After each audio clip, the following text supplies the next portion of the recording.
Hi everybody, Isaac Kenley here. I've done a few of these videos. I did one that was just focusing on the test tools for Ethereum smart contracts with Ganache and Truffle. And then I did a second one where I gave a brief introduction to Hyperledger and Hyperledger Fabric.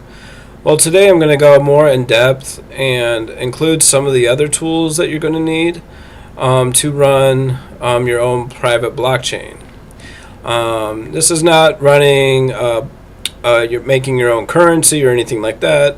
This is just a private blockchain for having for business to business enterprise, or maybe within your own business, say like a Hyperledger, for keeping and storing transactions that are always recorded on a blockchain. I'm going to switch to my screen in a second, and I'll be talking about, I have everything on one screen today, so that's easier. And I'll be talking about how my work environment as a back-end blockchain developer here. I work a lot in Docker and GitHub. And Docker, I create an area to post apps to repositories under Docker. And Docker also enables me to create a container where I can work on a project and keep all the dependencies for that project inside that container. Docker is very seamless to use with other programs, such as the front end programs in JSON, JavaScript, and Python or Ruby that you'll need on your web pages or apps in case you want to make your have a private blockchain where people are able to interact with it. This private blockchain I'm showing you can also interact with public blockchains like Bitcoin or Ethereum and other blockchains through atomic swaps. But today I'm just going to show you my screen here, and I'll go into a little bit more detail for some of the requirements and build processes that I'm currently working on in creating this. Okay, I'm going to go ahead and switch and let it focus here for a minute. Bear with me. So you can see over there in the vertical on the left side there, I have a lot of the Docker compose files already open on that side there. There's a lot of files that you need with Docker and Docker Compose. You need both of those to work with the blockchain. And these interact with other programs, including Hyperledger Fabric and Zookeeper. Zookeeper is the server that you'll have to run a blockchain on, a private blockchain on. It also interacts with Kafka. Let me go ahead and switch to a little bit about Zookeeper. I have that up here at the top. And let it focus. You can see there, Zookeeper -3.4.11. Now, obviously, I don't have everything with Zookeeper listed there. There's quite a bit with Zookeeper, because with Zookeeper you're creating your own servers, your own nodes. You can create as many odd numbered nodes as you want. You have to have at least 3 nodes or servers to run blockchain with Zookeeper. And with you have to start Kafka after you run a Zookeeper server. You have to have at least 4 nodes with Kafka. The reason why you have to have 3 servers with Zookeeper is if one fails, you need at least a majority to keep the blockchain running. So if you just had 2, there would be no majority, and so you have to have 3 to have a quorum. And so some businesses, large enterprises, could need quite a lot of servers. And even for my case, I'm not going to have servers in my for what I'm doing, but I may, through VirtualBox, rent servers, and I can do that pretty easily, although there is a cost there to do that.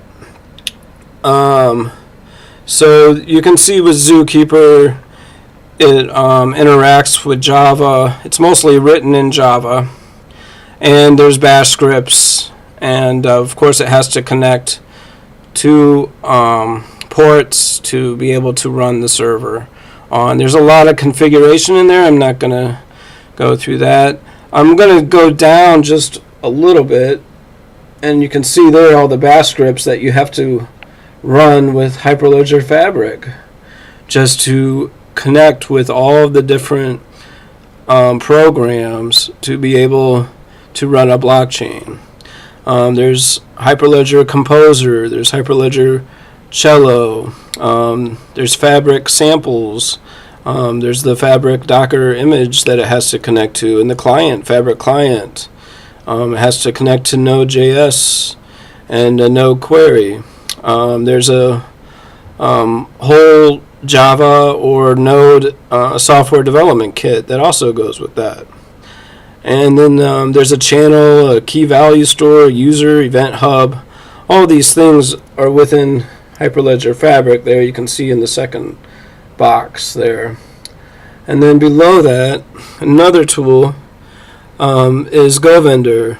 And this is coded in Golang. And this is a chain code program.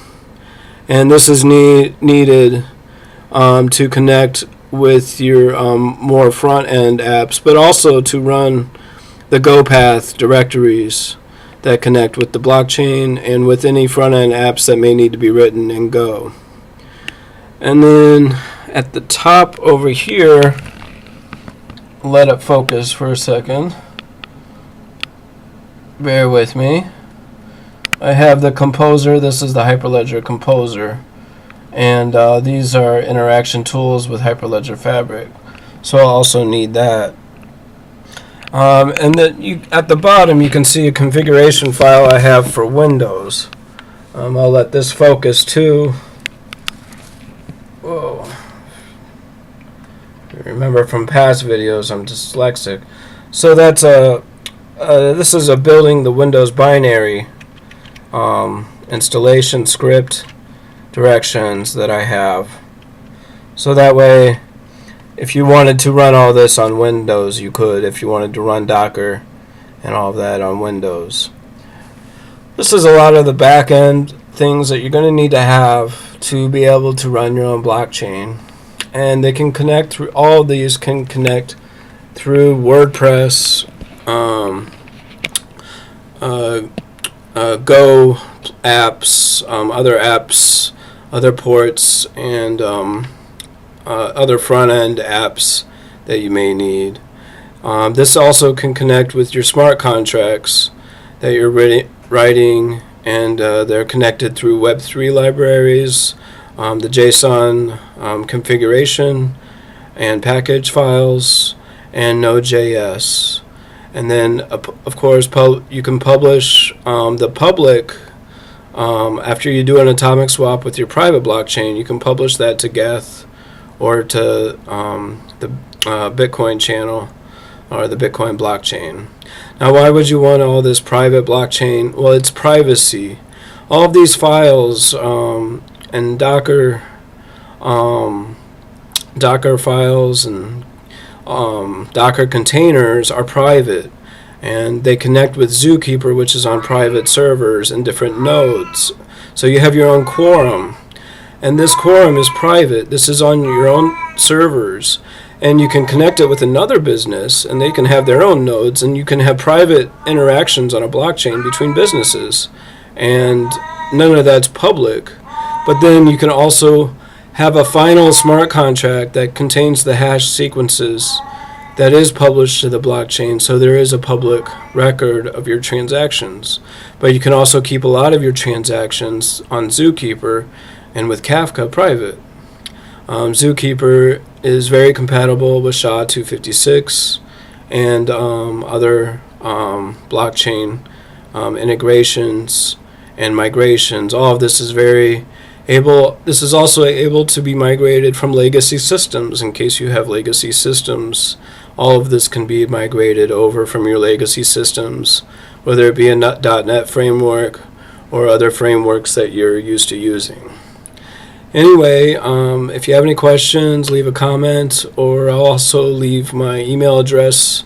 I'm also available anytime anybody would like input on this, or I can come to you and give a demonstration through graphics and slides on the process of becoming a back-end blockchain developer. Anyway, it's a Friday afternoon here in Illinois, and it's quite sunny, and I'm probably going to try and go for a walk or something, and I hope you all have a great weekend. Bye.